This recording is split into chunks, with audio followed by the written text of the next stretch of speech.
Isang panibagong yugto ang binuksan para sa Time to Dance Grand Champion at dancer na si Ice Almeria matapos siyang opisyal na lumagda sa ilalim ng Nathan Studios itong February 2026.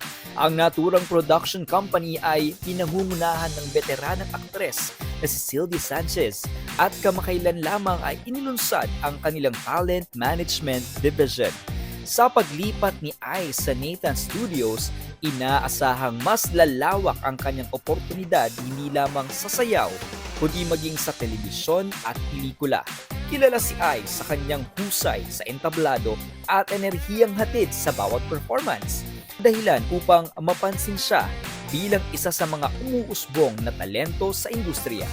Kasabay ng kanyang pagpirma, inanunsyo rin ng studio ang pagkuha ng cast ng pelikulang I'm Perfect na kalahok sa 2025 Metro Manila Film Festival o MMFF bilang bahagi ng kanyang advokasya para sa mas inklusibo at mas diverse na representasyon sa showbiz.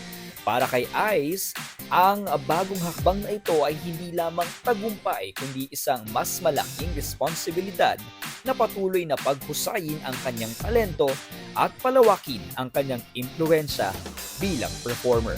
Sa suporta ng Nathan Studios, marami ang umaasa na mas makikita pa siya sa mas malalaking proyekto sa mga susunod na buwan.